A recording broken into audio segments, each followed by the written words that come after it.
Hey there, and welcome to this week's episode of Bite-Sized Cybercrime, the podcast where we discuss cybercrime, how it happens, and how to stop it.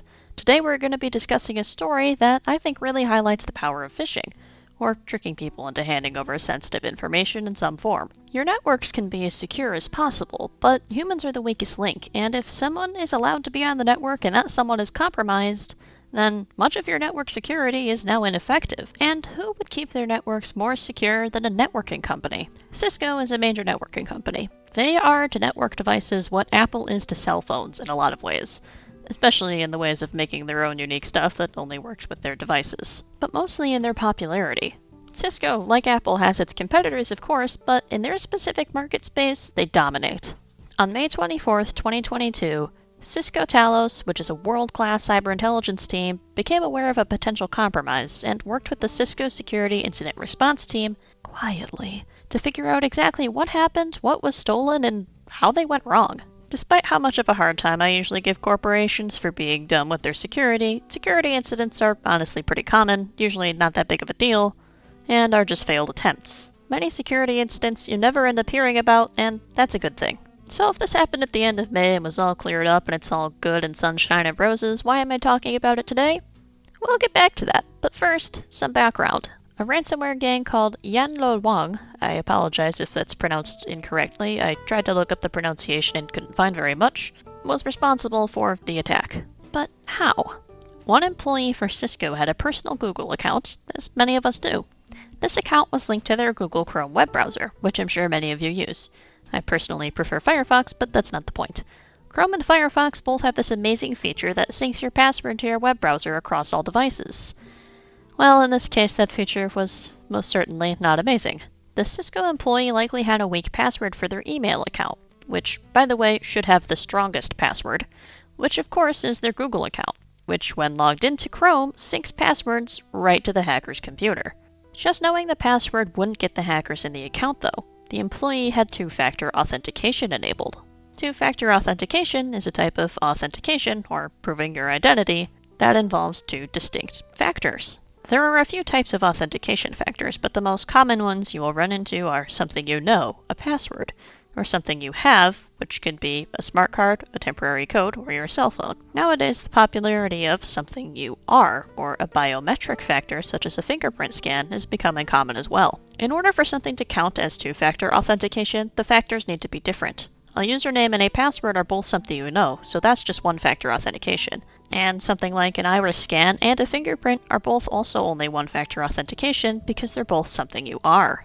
The most common form of two-factor authentication nowadays is probably a password and a temporary code, something you know and something you have. Most of the time these codes are sent to you via text message. However, I would actually recommend against that, and if possible, use an authenticator app instead. A text message is more vulnerable to being compromised than just using an authenticator app. Plus, authenticator apps can have really nice features, such as instead of having to enter a code, they might make you just accept a push notification. And this is what the Cisco employee had it set to. So if the Cisco employee had this reliable form of two-factor authentication known to be secure, how did the account get compromised?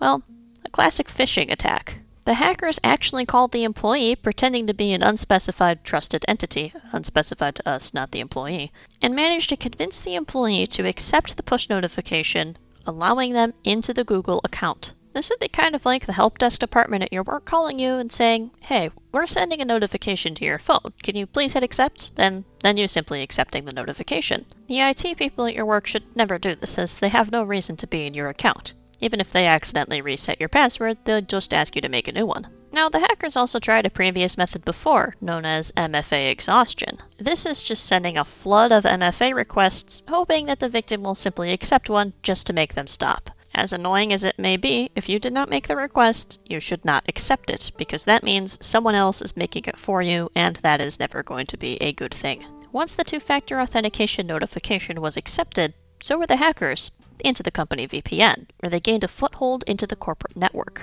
Once inside, the Yanlo Wang hackers were able to move to the Citrix network from the Cisco network, as the two work together. Citrix is a cloud computing and virtualization company. They provide cloud services such as storage and virtual machines to other companies. Citrix was compromised. Many servers were accessed by hackers, and even domain controllers were accessed. Domain controllers are servers that control network domains, everything about them, including access to the domain. When in the domain controllers, they gather information on the network and the systems using it using enumeration tools, and they even installed a backdoor into many devices.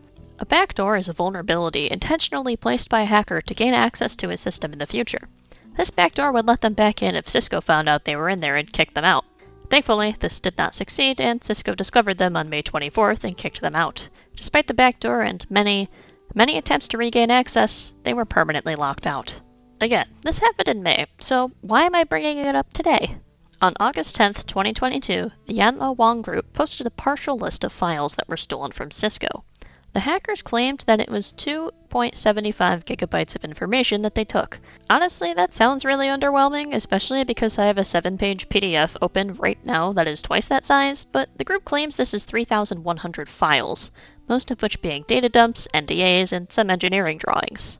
Apart from the partial screenshots of the files, the group also sent Bleeping Computer, one of my sources, an NDA document as proof of the breach and of them actually having the files. As of the day I'm recording this, which is August 12th, 2022, none of the files were actually leaked to the public, although since one was already sent to Bleeping Computer, there's a good chance of that happening. Or of the ransomware gang demanding Cisco pay a ransom to not have the files leaked. Speaking of which, was Cisco hit by ransomware?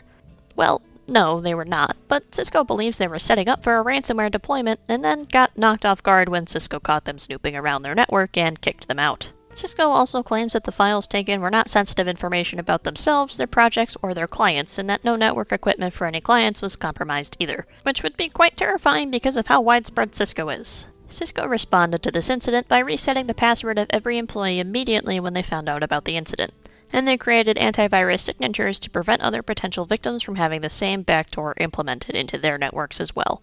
If you have two-factor authentication enabled and someone asks you to give them a code or accept a notification that you explicitly did not make a sign-in request for, never do it. And if you're flooded by 2FA requests, don't accept them just to make them stop.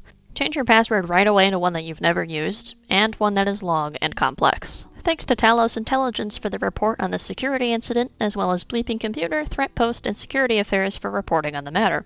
And of course, thank you for tuning in to this week's episode of Bite-Sized Cybercrime, and until next time, don't accept random 2FA requests and stay secure.